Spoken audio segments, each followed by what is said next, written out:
Assalamualaikum warahmatullahi wabarakatuh. Anak-anak, gimana? Pada sehat kan? Di pembelajaran kedua kali ini, kalian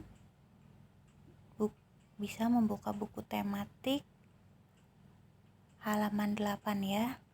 Nah, di sana ada di satu lembar halaman 8 itu ada gambar yang sangat besar yang bisa menceritakan sesuatu.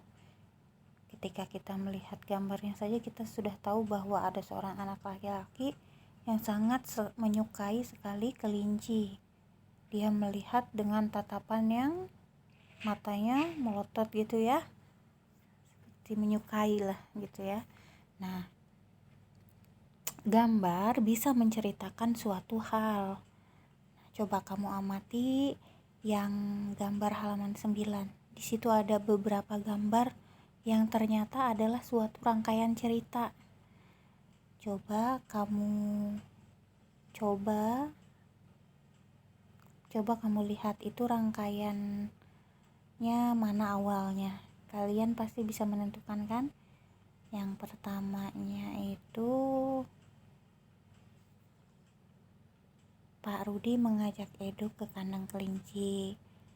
Nah, kemudian keduanya Pak Rudi dan Edo memberikan makanan. Edo senang sekali, tertawa kegirangan. Semakin lama diamati, tingkah lucu kelinci semakin menggemaskan. Nah, itu rangkaian ceritanya ya. Nah, sekarang dari tadi Ibu bilang gambar bercerita. Gambar bercerita adalah gambar atau serangkaian gambar yang mengandung sebuah cerita bergambar. Nah, gambar bercerita disebut juga gambar ilustrasi. Nah, adapun macam-macam gambar ilustrasi adalah contohnya adalah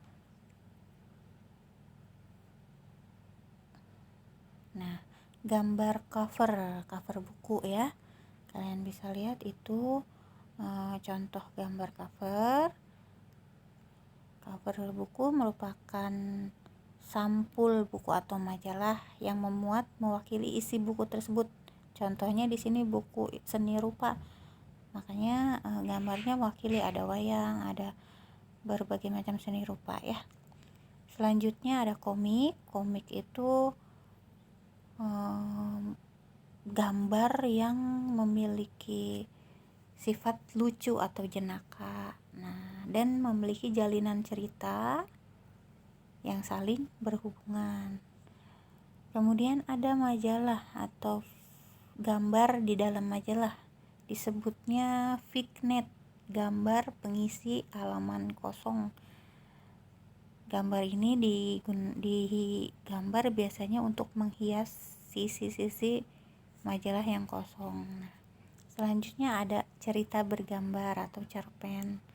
Nah, biasanya di dalam cerpen di atasnya itu sebelum ada teks biasanya ada gambar dulu supaya kalian bisa masuk ke dalam cerita tersebut dan memahami cerita tersebut.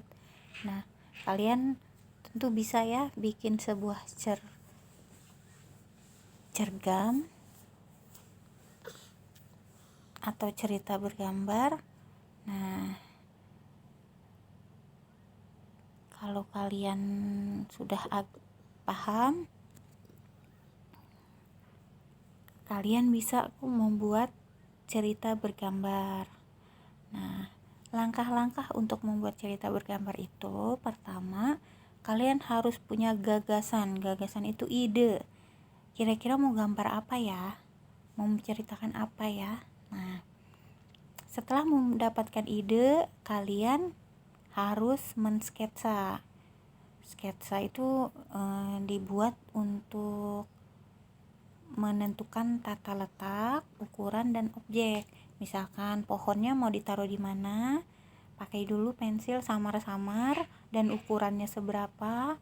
Lalu orangnya ditaruh di mana, letaknya di mana, supaya di tengah-tengah. Misalkan kalau mau jadi objek utama orangnya, terus ukurannya apakah lebih besar dari pohon atau lebih kecil. Nah, seperti itu ya, supaya kelihatan natural atau nyata ya gambar tersebut. Nah, terakhir adalah pewarnaan. Nah, pada saat pewarnaan ini kalian harus menguasai gradasi warna ya, atau dari warna tua ke warna yang lebih muda yang senada. Dan juga kalian harus tahu bagaimana cara agar warna itu seolah-olah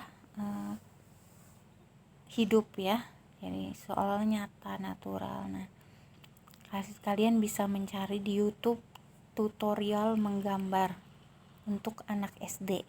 Nah, setelah itu kalian bisa gunakan krayon atau pensil warna ya, tidak harus cat minyak, yang ada saja di rumah.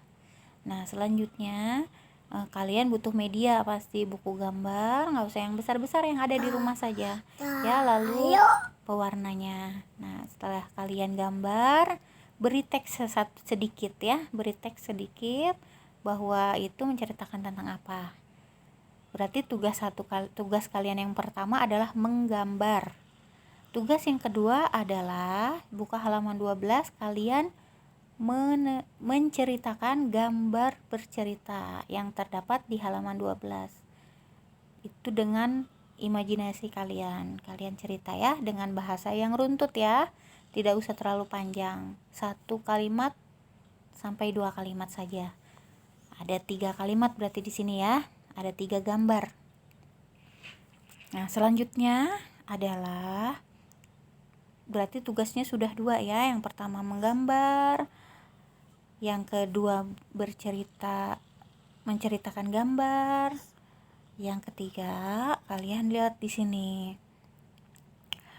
Di sini kita akan mendalami seekor kelinci. Kelinci bergerak dengan organ kaki.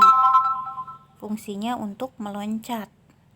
Bergeraknya dengan cara meloncat. Nah, tahukah kamu kalau kelinci adalah hewan mamalia? Biasanya hewan mamalia itu hewan yang melahirkan dan menyusui.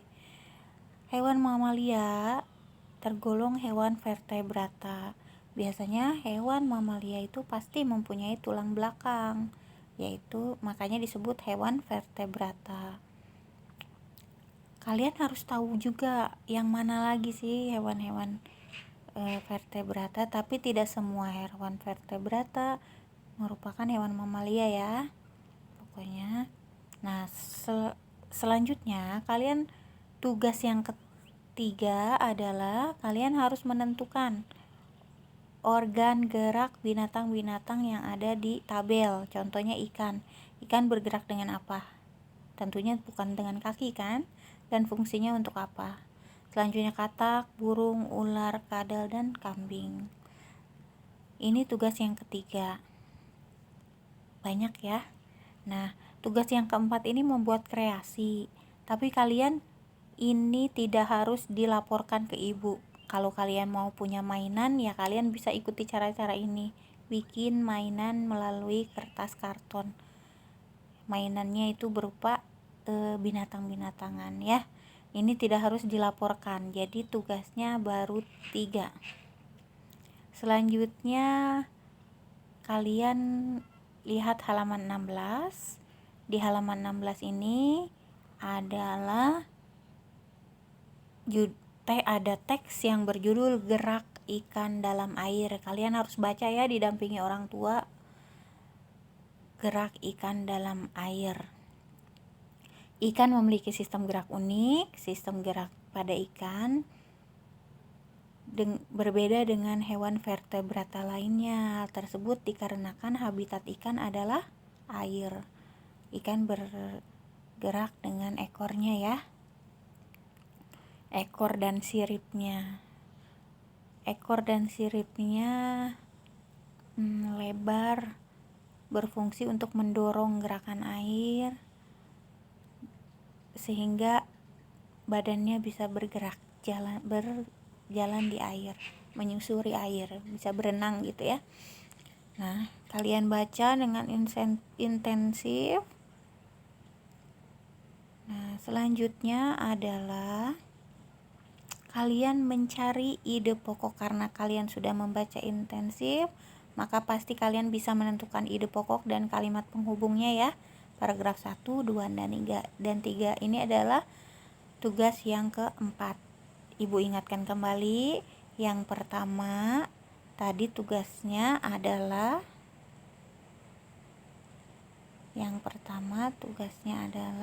menggambar, bercerita. Yang kedua, tugasnya adalah menceritakan teks, menceritakan gambar yang ada pada halaman 12. Tugas yang kedua. Tugas yang ketiga adalah mencari organ gerak hewan beserta fungsinya. Tugas yang keempat adalah mencari ide pokok dan kalimat pengembang pada teks gerak ikan dalam air.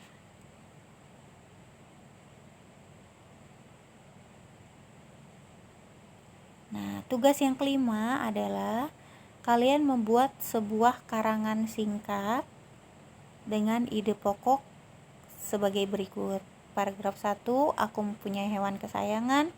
2, aku bermain dengan hewan kesayanganku setiap hari. Paragraf ketiga, aku rajin memberinya makan.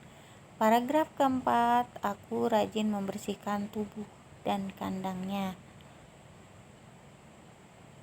Nah, setelah itu tugas yang keenam, kalian halaman 19, kalian amati salah satu binatang di sekitarmu. Catatlah gerakan-gerakan yang dilakukan hewan tersebut dengan organ gerak yang digunakannya. Misalkan ayam, bebek, kucing. Kalian catat ya, satu hewan saja. Nah, berarti ada 6 tugas ya. Ibu ulangi ya, takut bingung. Yang pertama, kalian membuat gambar bercerita. Buat gambar di buku gambar ya. Setelah itu kalian menulis teks bacaan, teks gambar bercerita di halaman 12. Setelah itu tugas yang ketiga, kalian menentukan nama organ gerak dan fungsi organ gerak tersebut pada binatang yang tertera di nama hewan yang tertera di tabel.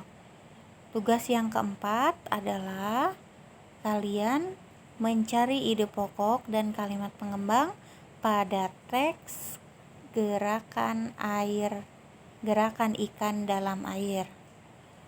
Yang terakhir, yang kelima, kalian membuat karangan 4 paragraf dengan ide pokok yang tersedia di situ ya, direnungkan itu, di ayo renungkan nih. Ini ide pokoknya. Nah, selanjutnya kalian terakhir itu mengamati hewan yang ada di sekitar lingkungan rumahmu, tulis dengan rapi di buku catatanmu ya. Nah, sekian tugas yang ibu kasih. Semoga kalian bisa mengerjakannya dengan lancar. Tetap jaga kesehatan dan tetap semangat belajar ya, walau di masa pandemi COVID ini. Assalamualaikum warahmatullahi wabarakatuh.